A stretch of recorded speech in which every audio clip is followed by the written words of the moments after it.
Hello and welcome to The Hop, a podcast designed to help small and medium business owners and marketers to navigate the ever-changing landscape of marketing. I'm your host, Matt, and the owner of Purple Bunny Marketing, and today I'm joined by Nick. Welcome. Hello. Hi, hello. And today we're going to talk about social media and the basics. So, Yes. let's hop to it, not Absolutely. to be corny. Okay, so what is an organic post? So I did some research and I was a bit gobsmacked by this one to find that that's the number one search thing that people don't understand. Yeah, it's interesting that it is because it's what you post already to social media. It's what people Every day. do every day. You know, Those selfie moments. it's like whatever you post to social media, besides like probably like your ads and your boosted posts and stuff like that. But an organic post is pretty much you take a photo or you post something and then, you know, people like it, people comment, and then, you know, it's organic. That's all I can really say about it. Really. Yeah. And I guess that's what we just wanted to, you know, it seems that business owners out there don't maybe necessarily understand the difference between paid and organic. And obviously organic is the organic side of your business. It's what you're posting to your feed. It's what your followers will see and stuff like that. But if you pay for it, it's like you can reach beyond. Towards, yeah, 100%. So, and I guess we get this question asked a lot of the time. Why should business have social media? Why should they care? Why should they be on the platform? So personally, if I'm looking for some sort of product or brand or something like that, and they don't have a social media presence at all, or very little, very not good one, they have like a low quality Facebook profile picture. Yeah. I don't want to deal with that product or business at all. I don't trust it. Okay. It's like spammy, like, you know. Yeah, agreed. I think it's important.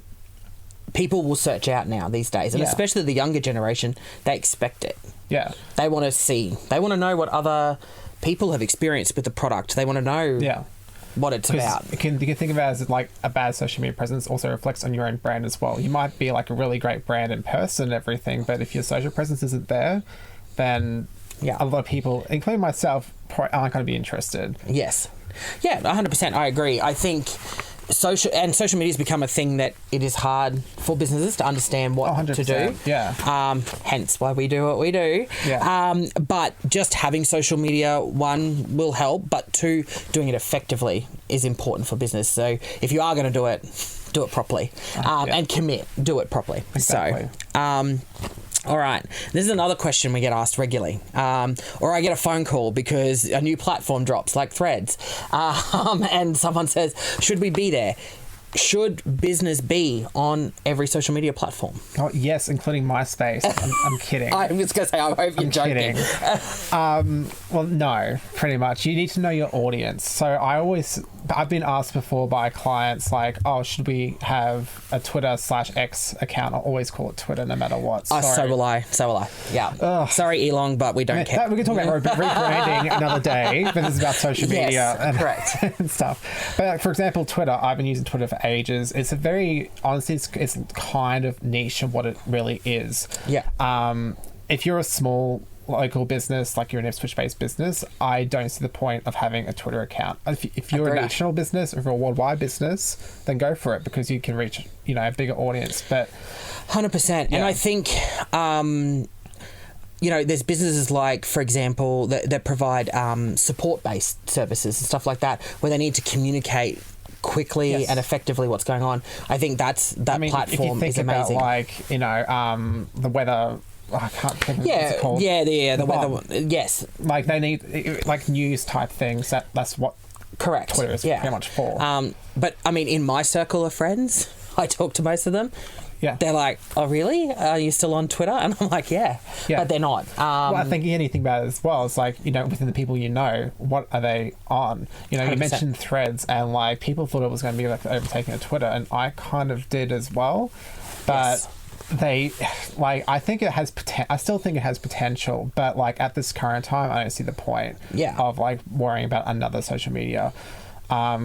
You know, as I mentioned before, like it's about knowing your audience. Yes. If you have an older audience, you probably want to focus more on Facebook. If you have a younger audience, focus more on Instagram/TikTok. Like, agreed.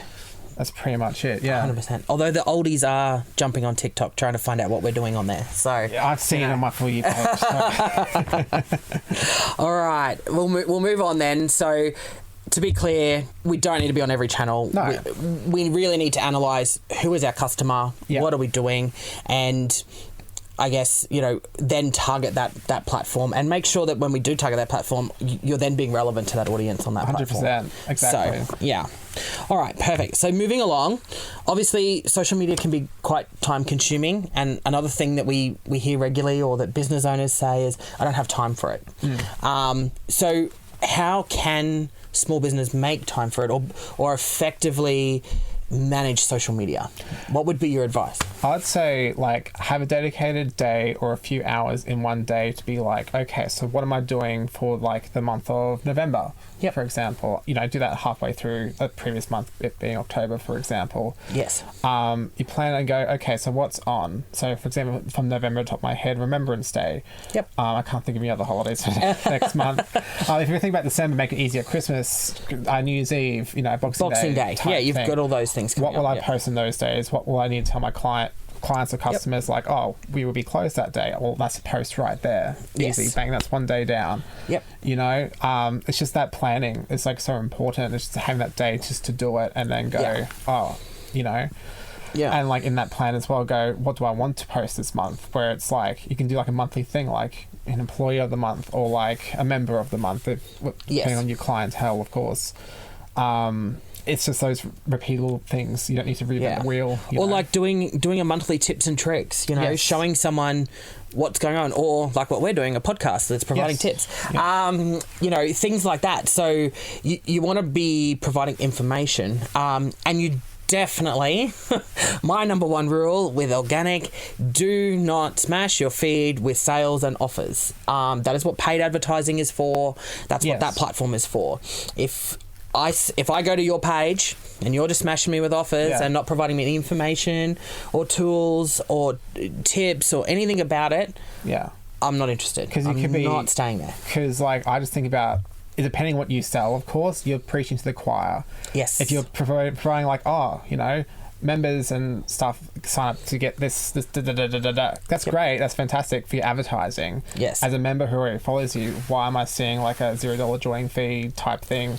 100%. Or I'm your current and I'm your current member, and suddenly I know that Joe Blow's just got 4 weeks free. Yeah. But I had to pay full price at the start. Yeah. So you're creating issues within your own customer base. Which as well. I think then probably going back on my own words, I'm well, you might think about it as they can tell their friends or something like that. Agreed, they can tell their friends, and sometimes running an offer that incentivizes them to share it, so they get some sort of incentive. Gyms are very good at this and effective, where they do run $0 joining, and if you get someone to sign up, we'll give you 2 weeks free. Or whatever, and they give you a discount for bringing a member on board and stuff like that. So it's about knowing your audience though, and I think that's the biggest thing is know who your audience is, develop a plan, and develop a series of posts. And I think my last thing that I'm going to throw in there, and something that I say to the team all the time, test and measure. Test it, measure it. If it works, great. If it didn't work, let's find something else. Let's replace it. Let's find another idea, put another post in. And the other thing is, don't be scared to go back to something that did fail in the past, because when it did fail, it might have just been timing. It might have been other factors that affected it. So I think we'll wrap it up. We've got one more question to go, and then we'll wrap it up. But how often should business be posting? Because that's another thing we get asked all the time. Oh, should I post every day, every second day, 3 times a week? What would be your feedback or suggestion around how often? Look, if you're just starting out, you listen to this episode now and you go, oh no, I haven't been posting at all, he's going to think I'm terrible. No.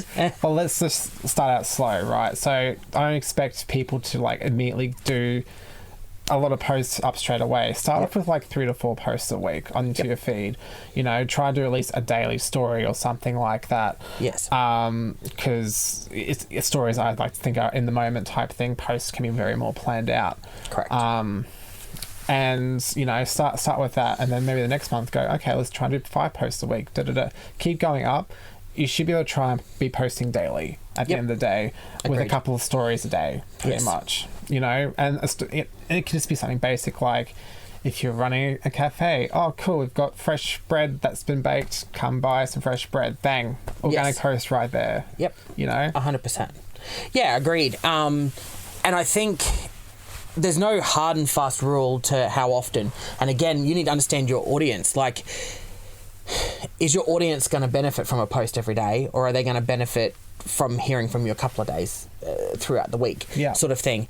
The other thing is that post relevant to all of my audience, or is that post relevant to a section of my audience? So I've already talked to a section of my audience, and now I need to talk to another section. So there's a lot of things that go behind developing a plan and thinking about it. And I agree with you. I think if you're starting out, 3 to 4 a week is a good starting point. But ultimately, once a day at least. And then stories. Stories are the key. And we're going to talk about that in the next podcast, and about the algorithms and how you can leverage the algorithms by posting and the post frequencies to kind of get the best results for you. So stay tuned for that one, because we're going to talk about that soon.